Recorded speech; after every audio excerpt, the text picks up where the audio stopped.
Good evening, everybody, and welcome to the Fandom Nights podcast, where we break down fandoms. Where we break down pop culture one fandom at a time. So should I intro and outro? I know. 12 episodes in, we have no idea how to introduce. Very well. I was testing you. Today, we are talking about Avatar: The Last Airbender, book one, chapter 8. You struggle with that every time. Book 1, Chapter 8. Avatar Roku, Winter Solstice Part 2, which I don't know why they did a two-parter on this one, because it's... They're their own episodes. I understand the Roku... Is it actually called Avatar Roku? Yeah. Yeah, it's Avatar Roku, Winter Solstice Part 2. The other one was Spirit World, Winter Solstice Part 1. But it's there's so many... Like, the entire series is interconnected. I don't know why they had to make it a two... I don't know. They probably just wanted to release it on the same day. Well, because... Are you arguing with the great creators? No, I'm just curious. That was borderline cultish. Sorry. Yeah. The great creators. So, it was released on April 15th of... Oh, no, it wasn't even released on the same day. April 15th, 2005. The other one was released on April 8th, 2005. Yeah, so... I don't know why they did a two-parter because they'd make you wait. They had a beginning and middle and end for both episodes. Because they literally take part both during like the same day. Because like the same second one opens place. up. No. The second one opens up at the village. Right. Yeah, but I suppose that's the only difference because every other episode of Avatar, the episode ends with them flying off. This is the first one where they actually spent the night in a village. All right, that's why it's a two-parter. We solved the mystery. Dustin, go ahead with the story. All right. So, we open up at the same village from the last episode. Oh, that makes sense. Yeah. I know, I just said that. I thought I'd reiterate that. Oh, man. That's the first note I have. Of course. So, yeah. I thought I might as well start from the beginning and not confuse myself. No, I know. I said it makes sense because that's why it's a two-parter. I'm about to say, go ahead. There's one word in here that I wrote down in here that you guys gave me so much crap for. I think on the first episode. Is it telescope? Gosh damn, you guys knew it. Don't say nothing when I say the word. Just let me say it in peace. My one-eyed telescope. Anyway, so Aang is trying to get Appa and trying to like push him and trying to get him to go fly to Roku Island because he wants to go by himself and not bring harm to Katara and Sokka while he goes into the Fire Nation and whatnot. So, it's kind of funny. Aang obviously can't move a 10-ton flying bison. He was a lost cause there. He said something about like, get your big butt off the ground. Yeah. and then Sokka's like, I think his big butt's trying to tell you something. Yep. I think his big butt. Yeah, word for word. That's what I wrote. Nice. There you go. Oh. I was going to make a joke, but I couldn't think of one fast enough. Go ahead. I couldn't either. Dustin has a big butt. So do you. Keep going. No, we're going to have an awkward pause here. I like big butts, but big cannot buy. Can I buy? But can I buy? Can I buy? Anyways, so Katara says the world can't survive without him. Nor can she, and that's why she doesn't want Aang to go without them or whatever, or go at all, I guess. And Aang is like, I really need to speak to Roku because I need to talk to him about my vision and stuff about this, comet that's coming or whatever. Mm-hmm. Early stages of mixed signals from that girl. That he still hasn't told anyone about because he didn't tell anybody that his vision was a comet, did he?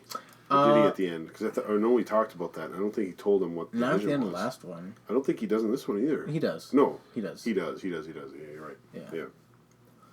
Yeah. So, Katara and Sokka, they got his back and they go with Aang. And then they fly off and it cuts back to the man. And he opens the door to go back outside for whatever reason. And Zuko grabs him. He's like, have you seen the Avatar recently or whatever? And kind of confronts him about that. And then the man, I forgot to mention too here that the man told Aang before that he needed to ride really fast to get to Roku Island before sundown. Like you'd have to ride super fast. Mm-hmm. And then Aang was like, thank you. And he's like, no time for that. Get going. Yeah. Screw your thanks. Like, get out of here. Go. I thought that was funny. It's like, because, like, this is, like, based off of, like, Japanese culture and Chinese culture and stuff, so, like, that's like proper thing to do is like thank you for your whatever, Yeah, and like, he's just like get out of here. Anyways, so Zuko is chasing the Avatar's trail and looking through his telescope.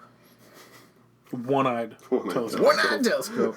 And Iroh is pleading with Zuko that he should not enter the Fire Nation waters because he has been banished and is not to return. Mm-hmm. And so Zuko thinks his father would understand that his son is looking for the Avatar. Mm-hmm. And Iroh is like, you don't know your father as well as I do. Like, he doesn't care. Let me tell you about my brother. So, did his father tell him to, like, you're gone until you find the Avatar? We know he's banished. We don't know nothing. Okay, we don't know all the circumstances yet. Okay, okay. Except for the fact that we just know that his return rides on capturing the Avatar. But we don't know why it is. Like, it could be like, son, I don't ever want to see you again. And I'm going to show you, Dad. I'm going to fix up your car so then you'll like me again. Like, so, I don't know. That's a weird example, but like, it could be just the son making that up. Like, the only thing that go over it's a whole, we could probably do this in a whole video. It would be almost better to go over like why Zuko's in the position why he is because of Fire Lord. His father and his mother had some roles and like other stuff. But we do learn all that stuff through this series. But at this point, we don't know that stuff. So that's, maybe that's once we get through that, then we'll make a video of just like a concise, like maybe just like the Fire Lord family and just kind of go over that. Or Fire Lord family. That just sounds cool. That sounds like a special at a Chinese restaurant. So Zuko. Can I get the Fire Lord family? It's our spicy option. Yeah, that's our spicy option. There's the General Tso's chicken, and then the Fire Lord family. Sorry. Admiral Zhao's chicken? Admiral Zhao's chicken. Because there's Admiral Zhao in the series. Yeah. Did you say Zhao? Zhao. I did. Because I mixed my words. How dare you? Have you been watching the live-action movie? Yeah, no kidding. Yeah, no response. We'll take that as a yes. Anyways, Zuko spots Appa in the air and just opens barrage on Appa and the gang. And so they send fireballs, and they're dodging. And Sokka's like, dude, can you go any faster? And Aang is like, there's one little problem. And then they spot this huge just Fire Nation ship blockade. Just like 2 ships wide, and they're like intervening each other. And, like, there's just no way to get across, it looks like, here. And Aang says they're going to need to go just, like, run north right through the blockade. Like, that's kind of, like, their only option at this point. And, yeah. Like, what's the point of having a bison if you can't bull rush somebody? I don't know why they didn't just go higher. Sorry. Maybe Appa has, like, a height limit that he can fly. Well, remember you said, like helicopter, you can only maybe go so high, right? Yeah, I guess. Because, like, I would think... Well, maybe not. But anyways, like... But you can only throw a rock. Well, Appa can so only high, like, exert so much energy to get himself so far off the ground, so maybe there's a limit to that? I don't know. Maybe. Who knows? Right. But then again, in, like, Legend of Korra, Zahir just, like, flies and could probably just go into space if he wanted to. Right. But Yeah, who knows? there's so much... It's questionable considering how high, like, some of the air temples are, too. Because, like, they're like way up in the mountains. Yeah. Like, above the clouds. No yeah, way that versus, you like, throw a rock that we're high. probably, like, 100 feet up from these Fire Maybe Nation they were ships. going so fast that, like, all that stuff happened. Really, and it does take Appa a long time to get up, you know? You try moving 10 right. tons. Oh, yeah, and I'm just saying, like, he was told to go faster, so he goes as fast as he possibly can, and then it just takes a while to go up, so that the rocks are coming as he's... So, yeah. Right. As well, they're trying to dodge. So, this whole scene... It was crazy. Throwing all the rocks and all that's the fire... It made it impossible to count how many times there was fire burning. But... You don't I thought this whole episode was going to be about dang near impossible for It you. was this whole episode just kind of like, well, okay. I was thinking while watching this, and like, Chris, you should not even do it this week. I know. Just No, skip but it. so what the actual firebending you see on screen and is what I counted. Yeah. But every one of those fireballs Had someone firebended. So We're doing on-screen firebending. I'm doing on screen. On screen. So my rules are probably going to get a little more strict as we go through this, but because I was like, oh my gosh, I tried pausing it. I'm like, there's like a million on the screen. I don't know how to count 1, 2, 3, and this is just 26. this one frame, and then they pop up from the clouds and all that stuff. I'm like, there's no possible way you could know for sure how many instances. Because what if of someone firebending lit a couple of them at once or something Right, like that? exactly. There's no way to many know. different So I'm just doing complexities. on-screen bending. So, Right. I don't know. Yeah, I like anyways. that. So the next up, Zuko. It cuts to Zuko, and Iroh was pleading with them to like, we're still in Earth Kingdom like waters, like we can turn around. Don't have a chance to turn back. Yeah. It just gave me vibes of like X-Men First Class or whatever when they stopped the missiles, the missiles coming through. Yeah, Eric. Yeah, you don't have to do this. You don't have to do this. I just imagine the Avatar stopping between them, like stop, but.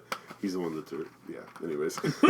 So he apologizes, and he has to follow his ego, and demanded that, they go full run right in through the blockade, and it cuts to Admiral Zhao, and he's like, it must be my lucky day, because I get to capture, like, 2 of my prizes, like the Avatar and a banished prince. That's my Admiral He's so Zhao cocky. voice. He is. He's like, I am unbeatable. Even though the prince just beat me like 2 episodes ago. I challenge you to an Agni Kai. And I lost. I should be dead, but the prince spared my life. Don't taint your victory. Yeah. Yeah, good lines there. Yeah, so he doesn't think that he did lose. He thinks the Zuko lost, but yeah. That he was weak for showing mercy. Right. Yeah, good luck. Admiral Zhao. I'm gonna say General Zhao chicken. General Sal's. Can I get the Admiral Zhao's chicken? That's like all I think of when I say his name now. I just think of like Chinese chicken now. Anyways, so Admiral Zhao orders the men to fire at Appa, and the Zuko ships kind of gets hit with the barrage because he's like right behind it or whatever. Just go ahead. Let your laugh out. No, I was just giggling in the background. Just go ahead. Get it out of the way. No, when you said he ordered, I'm just like, did he order some cream cheese hot dogs? He ordered the chips. Can you get the chef special? Man, we're hungry. Right? Order the pizza already, dang it. Right. Anyways, Sokka falls off the mist of all dodging all the fireballs.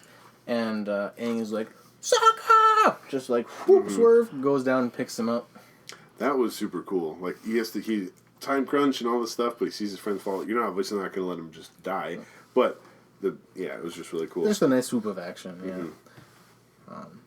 So, Appa dives to catch him. And as that happened, Appa's feet kind of hit the water, and a fish comes up and hits Sokka in the face. Yeah. And then Momo's like, free fish. And then Momo grabs it, yeah. Aang then sees another fight. This is the coolest scene, I think, of the whole episode. Yeah. Was Aang sees this fireball, and here's the thing, like, obviously he didn't go into the Avatar state, but it was almost like an Avatar reaction or something like that, because something just, like, clicked, like, it showed a shot of his eye. Every like, once in a while, there's times where it, like, just zooms in on Aang, and it's like, and it's like him focusing all of his strength to do one thing. Like, in the first or second episode, when he, like, did that fan thing and busted the iceberg down. Right. Oh, it was like the that, same type of thing as this episode was, where he, it was. He almost can like exude just a like he he just brings focus on power and just like. Yeah, it's like he brings on his master role because he's like so goofy and stuff. Normally, it's like when you meet some goofy, crazy, all over the place person, and then they're like, "No, this is my job. I'm taking care of stuff right now," and like that's the mode he goes into. Right. I just think it was cool that he like made the rock a donut and then it just like incinerated after like that. Rocket donut. It made the rock a donut. Oh, I'm like, what's a rocket Do you guys know donut? hearing aids? I didn't question it. No, Thank you. Him over there. We're just talking about food now, like rocket donut. That sounds. I don't know. Anyways, It's got Pop Rocks on I'll it. try not to make any food references the rest of the time here. Good luck. So Aang and gang then make it through the blockade, just barely. And then Admiral Zhao orders his men to let Zuko pass. And do you guys know why? so he can follow the Avatar. There you go. Yeah, but I just love that scene because there's ships going super slowly, but they're totally gonna close the gap. And there's dead stop in water. Well, no, and Zuko's going, and he's totally not going to make it, but it cuts to him, we can make it! Like, you would have not made it if he didn't let you. And so he clearly knew that, because later on he knew it was happening, but yeah. So then it cuts back to Aang and the gang. That's I love that name. Aang and the gang. Aang and the gang, they finally get to the Crescent Island of, I guess, Roku Island or whatever. And they run into the fire sages who are protecting the temple when they get into the temple. And they are very hostile. when they first meet him. And, like, if you remember the fire sages from the third episode, the Southern Air Temple episode, when everything lights the Avatar's alive. That was these same sages. That was these same sages. Right. Yeah. And so they basically, the sages know the Avatar is here today on the solstice to talk with Roku, and then, after they become hostile and try to, firebend at them, they all split up or whatever, and so the fire sages split up to go find the boy, because they know he will become more powerful after he talks with Roku, which I thought was an interesting note. Like, how do they know he's going to become more powerful after he talks with Roku? Like, obviously, it's the winter solstice. He's going to just learn something, or maybe it's maybe they knew the solstice thing, or maybe they were just talking in general. He's going to be further along his Avatar journey, and the Fire Nation is not going to be the rulers of everything anymore, because the Avatar's whole purpose is to bring balance. So he's one step closer to bringing balance. So yeah. Also, with that situation, can I just say that, like, why is it that, like, every bad guy group that, like, the heroes encounter, not just this, but, like, every fantasy trope or, like, sci-fi trope, it's like, no, let's split up to try to capture them. No, like, you guys know for a fact he's trying to get into the temple. Right, like, this one area. Right, go to the door. Yeah. Have, like, 5 of you right there. What are they gonna do? It's a 12-year-old, like, you can literally see he's a 12-year-old kid. Yeah, I don't know. I know, but this is also a show that's designed. Well, that's just it. Like, it's the concept of, like... like, we can't just later on they'll talk about General Zhao. Admiral Zhao. I almost said General Sao, so yeah. Anyways. But he talks about how... he's like, oh, we got 5 traitors here, and they're like, we didn't do anything. But maybe they were traitors. And as far as he's concerned, you guys are such idiots. You didn't even just go guard the door. You just let the guy in there.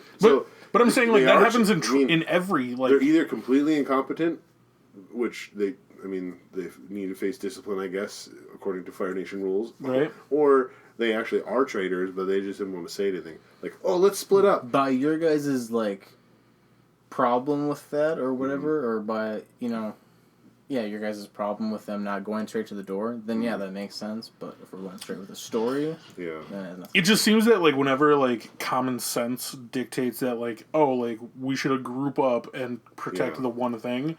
Same thing with, like, horror movies. Like, why does somebody always was like, no, let's split up so we can hide. Imagine you're firebending at people are airbending at you and trying to attack you at the same time, and then all of a sudden they just split up. You think you're like, okay, let's sit here rationally. Let's think. We should all go guard the temple door. Like, no, you're like... Well, I mean, if you're fire sages, they specifically said that they know what's happening. I understand, but in the moment, you're not going to think about that. I like having headcanon with things where, like, it has to make sense in my own head. So in my head, they are all traitors. It's just the other 4 didn't want to stand up. It's like when someone's, like, getting assaulted or something, and there's a bunch of people I don't want to intervene, but one person steps up and does it. The one person stepped up, the other one was just... All the fire sages were traitors except for the one that helped them. In my headcanon. I'll give you that. He was not a traitor? No, because the concept is their job is to work for the Avatar. Oh, yeah. Or I was saying traitors to the Fire Nation, but yeah. Yeah. But anyways. I like the headcanon that they're just all incompetent. They've got 100 years of no Avatar, so they're just not... They're either incompetent or cowards. They just don't know what's happening. So they run through... the gang runs through a bunch of hallways, and they run into one of the fire sages that wishes to help the Avatar. So then it cuts back to Zuko and Iroh and explains why Zhao let them pass, and it was to follow Zuko, and the prize they were both after. The fire sages tell him about the temple lighting up when he went into the Avatar state of the Southern Temple, and they kind of like, we knew you were like back because of this. We saw the mural or the. That's when we were at the Southern Air Temple. Yeah. Yeah. Right. This is just one fire sage fangirling. Or fanboy over the Avatar. Oh my god! Oh my gosh! It's the Avatar. And so then he tells Aang and them that, like, we waited for the Avatar, but they never came. So then Fire Lord Ozai and his father like forced them to serve him instead of the Avatar. So, but the guy that betrayed them, his grandfather knew Avatar Roku, and so that's why he was kind of the good guy of the sages, because he had a personal connection to it. And speaking of Fire Lord Ozai, that's the name I want to talk about really quick. His name just means mysterious competition. Like that's what the two words mean. It's Ozai, but it means mysterious competition. Just interesting. Yeah. Right. Yeah. So the sages take him to the sanctuary, but the door is closed, Before they get to the sanctuary and stuff, like the one dude meets him in some random hallway, then the most convenient door in all of pop culture pops up. Like, well, how are we going to get to the sanctuary? There's a door right here. Let's go right up here. It's like, oh, okay. Glad we went down this hallway, not those other ones. Is that just clever writing, lazy animation, or just like, let's have ideas say about we just got to get to the next plot point. Let's keep going.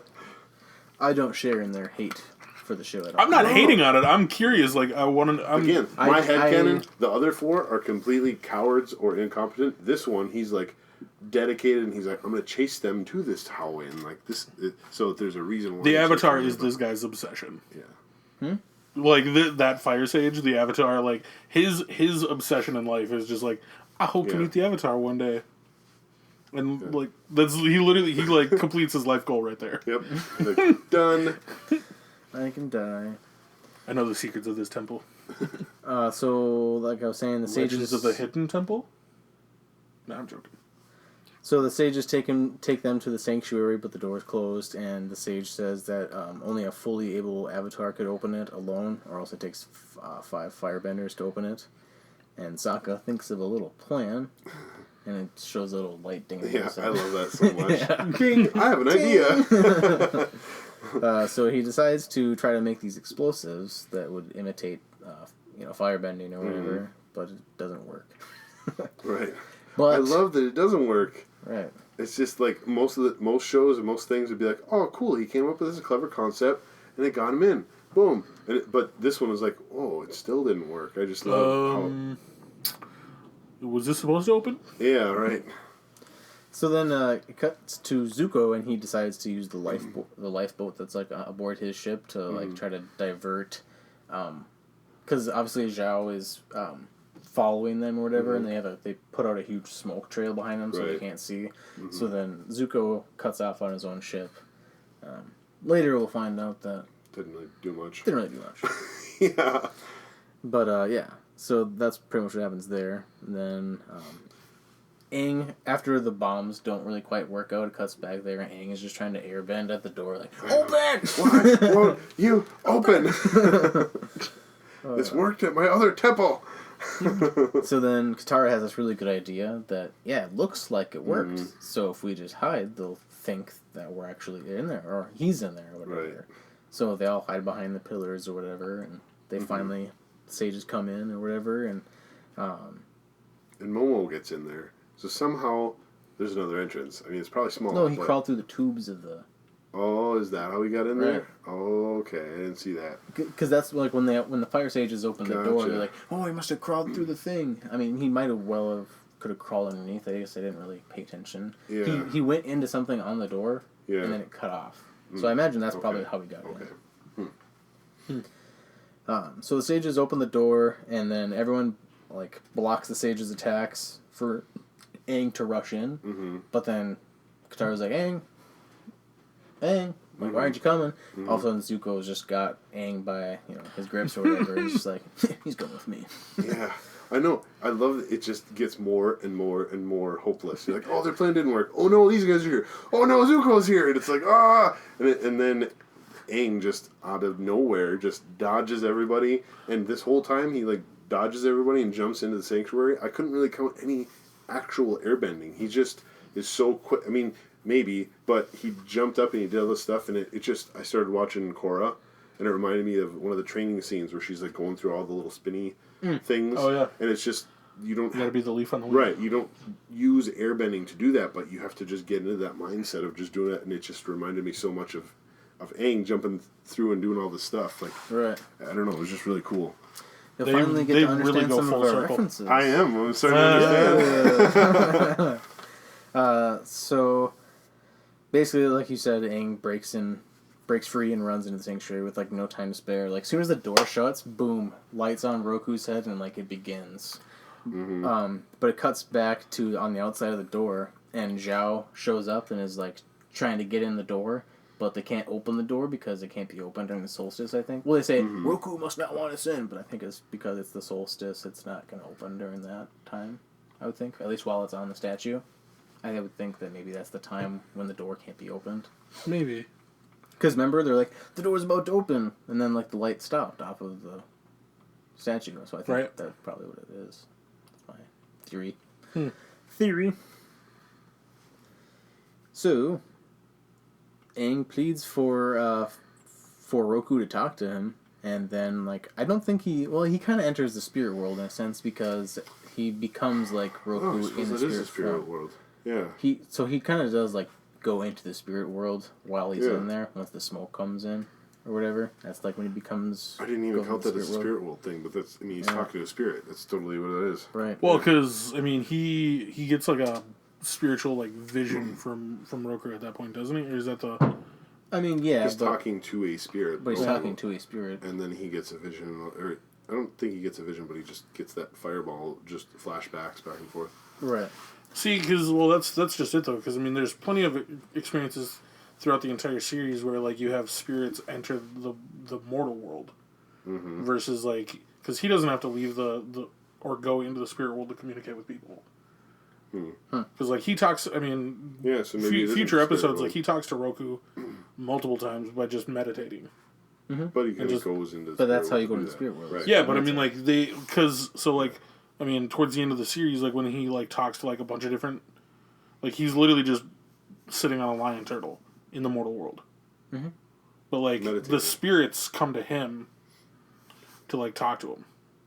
What do you mean? So like I guess I think he's trying to say like there's a spirit world and then there's like the avatar, like you can just talk to your own avatar people. Because like they don't have like it kind of like what you're talking about like airbending and how they have like a sound or like a whatever. Like they don't have anything for any difference in animation, sound or whatever for like when his other avatars, his past lives talk to him.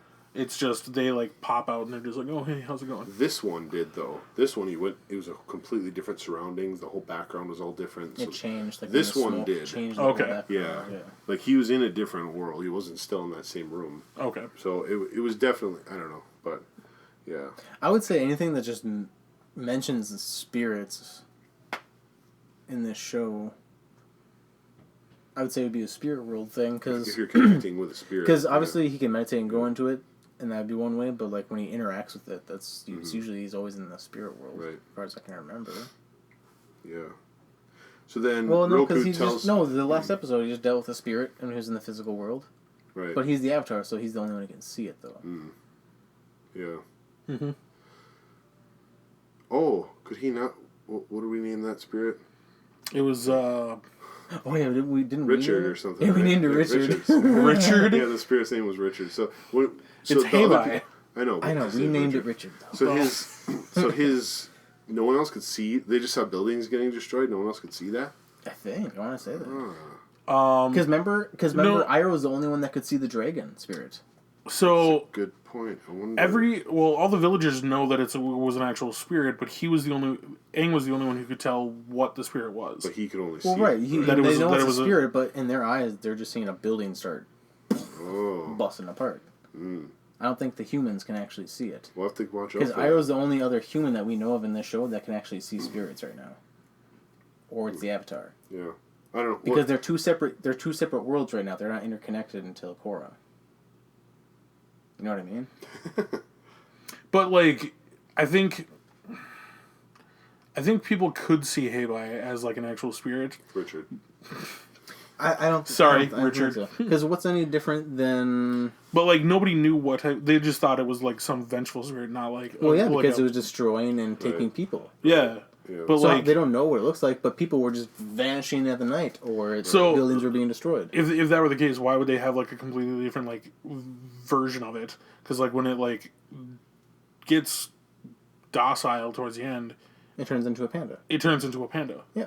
Yeah. That's for us, the viewers, to see. That's what it was. Heibai was the angry one. Richard was the panda. Right. So Richard is the actual. Of course. Yeah. Anyways, we'll just keep it. That'll be interesting to keep an eye on if other people notice. I think Iroh's the only one. Yeah, I think so. I think. So I don't know. he has his vision of Roku, and Roku basically tells him he has to master all the elements before the end of the summer. So he has a year to Less than a year to master all the elements. Because it's winter solstice, so you're looking at if we're looking by at summer. by the end of summer, Right. So December 20th or by summer, to, or by the end of the by summer. the end of summer. By the end of So summer. December 20th to September August. 20th. I would say it's like August. Well, September 20th is technically the end of summer. So you have literally 9 months. Yeah. Yeah. So Roku tells Aang that To not only master but find first off, find somebody to teach you. So Roku tells Aang that he sent the dragon for him and explains that Sozin used the comet to make him stronger and to take over the world or start his barrage on the world. And Roku even said more powerful than you could imagine. Like More power. No, he would be more powerful. He'd be more powerful than a full-fledged Avatar couldn't even stop him. oh, okay. He was saying if he's saying basically you need to master all 4 elements, but and defeat him before Sozin's comet, because if the comet comes, you can't stop him then. He's invincible. Yeah. Well. Which I don't know, because the comet does come at the last episode though, right? And he still beats him. Yeah. But I guess that's just the It's just dramatic effect. Because that's a I mean- 3-part episode, I think. yeah. Yeah. If it's possible to beat Thanos, I think you can beat. Yeah, I think you can beat Thanos is a him. weakling. But Just kidding. So if tell that to the Hulk. if Ozai is Thanos, is Aang Squirrel Girl?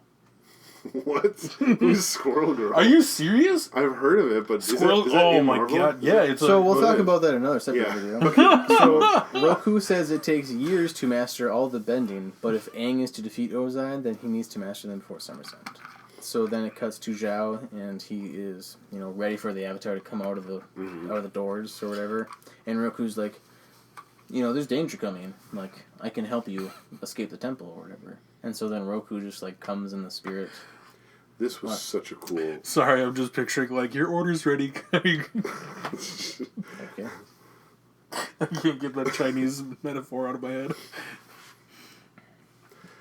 This was such a cool scene. Oh, when the door opens. Yeah. So then, the door opens and Roku just straight up starts destroying stuff. Lava bends. I was gonna bring up that he lava bends, he metal bends, if you will, because he disintegrates the chains around Sokka and Katara and all them out there. So is that No, that was form part of the. That was rope, I think. Well, I'm pretty sure it was chains. I just watched it, so I just did too, before I came here. yeah, we'll have to look again. But I was like, the chains just disappeared, kind of like Earthbenders can just make. Well, you got to remember, metal bending hasn't existed yet. Wow. But he's So a- he he's a- could literally melt it with fire, though. Yeah, I suppose, but all the people, there's no way to be able to melt. See, I Metal. saw a burst of fire, Yeah. and then the chains fell off. Right. So I think it was Yeah. rope, to be Maybe it honest. was that. But it's just crazy that He's still powerful enough to lava right. bend and do all those. And do that without killing the people that are right there. He firebends. He's like, I'm gonna burn these chains, and then, but I'm not gonna But I'm not going to touch the touch the them at all. people. Yeah. Just such a precise fire bending, I guess. So starts destroying the temple, and I said he literally freaking lava bends because I was super Yeah, excited. that was super cool. A huge eruption, man. know. As the solstice ends, Roku fades, and Aang appears from him, and he gets all tired, and Sokka and Katara are like, "We got you, buddy." Yeah. And so then, I think they're falling again, right? They're falling off of the temple or something like that, or off the island or something like that. Because then Appa I do remember soars up and that, but I saves thought them again, I thought they go out to an edge of a platform, and then Appa's coming. Yeah, But maybe they fall, and then Appa goes down and saves them or something. I think. Yeah. So then, Zhao failed getting the prince and the avatar, and he hails the sages. I don't know why I said hails, but something about the sages. one of the sages. I said that like one of the. This was my theory. Like one of the sages was like actually the good one, and then all the other ones were actually bad. Right. Yeah. Kind of just a different take, I guess, for it. And then I guess the whole thing really ends with Appa and the gang riding off into the moonlight. Yeah. All hugging Aang.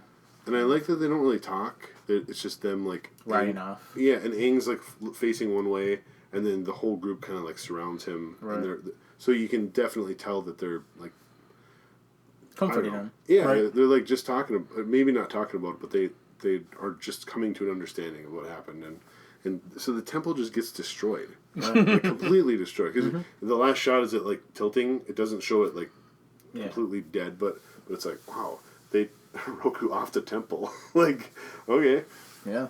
his Pretty temple, His own temple. I guess. Right. I guess if anyone's gonna do it, he can. Right. he should be the one to do it. I'm gonna burn my own house to the ground. Yeah. Well, that's all we got for this episode. Yeah. So. Yeah, I think that's it. So, bending numbers, there was 0 instances of water bending, 0 earth.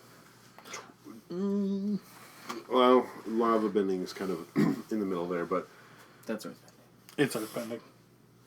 Lava But bending isn't it fire? Isn't No, it lava mixed? bending is So earthbending. you'll find out later in Korra Yeah. that only earthbenders can get to that. Oh, okay. Well, so 0 water, 0 earth, 24 / infinity of fire bending, Yeah. and 9 of air bending.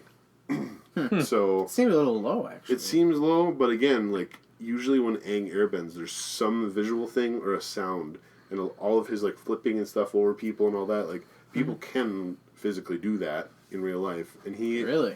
Oh yeah, and there's like Really? I want to see this person.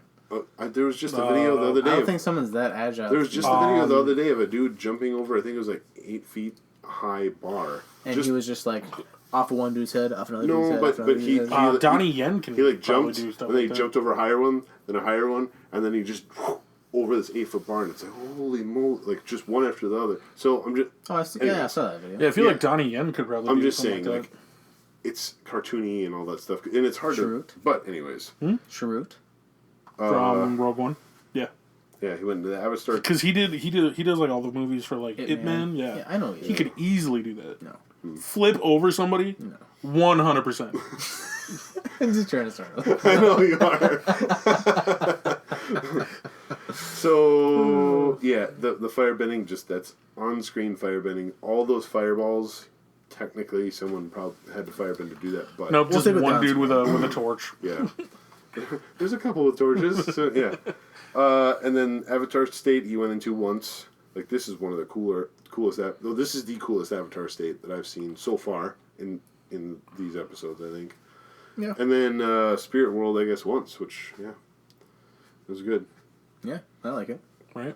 So let's rate the episode, Dustin. What'd you give this episode? I gave it a solid 8.5. 8.5. Yeah. Okay. I just really liked the little back history of Roku, the action with Aang and the Rock, and the barrage with the blockade, and it had a lot of good action in it. It was a good story. Mm-hmm. It was obviously the good complete finish of the 2-parter. I don't know, just a good way to good episode. Yeah. Okay. One of my favorites too, since we started so far. Really? Wow. Well, I'd agree. It's what's a better episode, Chris? so far. Oh, jeez. I mean, there's probably one, but like I like the Southern Air Temple one a lot. And So what do you give this one, Sherman? I'd probably give it an 8.3. Like it's 8.3. Yeah, it's one of the definitely one of the better episodes so far. yeah, Okay. Chris And is like I really like the 6.3. I like the risk of having like everybody, the whole gang together instead of just like, oh, it's just Aang trying to get off of like a Fire Navy ship. But it's like, nope, we have a bison flying around, hopefully not like getting hit by like Fire Navy ships, which I mean we don't see that, but like then you have like all 3 of them and Momo just like running around trying not to get like captured.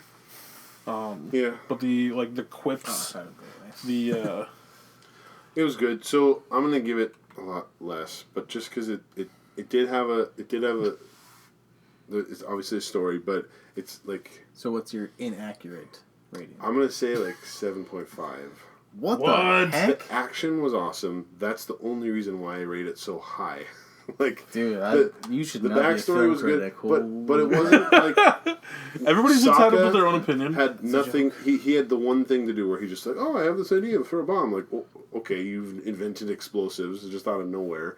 Like, I don't think he invented it. I know, but I'm just saying, like, there wasn't a lot for anyone else to do. It was just a story about getting to a place and talking to a person. Like, that's it. But like you have Does those it need to be episodes more that like. complex? Well, I mean, it's an episode about like No, I just establishing a richer backstory of like the history of the world. Yeah, but like even like Zuko, he doesn't like learn anything or grow as a character out of it. Like the only person who grows as a character out of this whole episode is probably it's Aang. I'd say Zuko goes down a notch by He goes down a notch, but it's just like following Iroh. Yeah, but he doesn't turn into a different character really. Well, no one is. It really shows like his like how naive he can be. The one that I rated high, you actually weren't, but Warriors of Kyoshi. You said Kyoshi. I get it so wrong every time. But that one, in my opinion, was a way better episode because it's like everyone has something to do. Everyone grows. There's stories for everyone, and it's all condensed into this little 20-minute platform. It's like, man, it was just a very, very well put together episode to me. This one, as awesome as it was, like story wise, it reminded me. This was like the Transformers episode. So do you prefer like all characters split up and do their own? No. And that wasn't really Warriors of Kyoshi. Kyoshi. Man. Or the left, guys. Anyways. So I'm gonna say 7.5.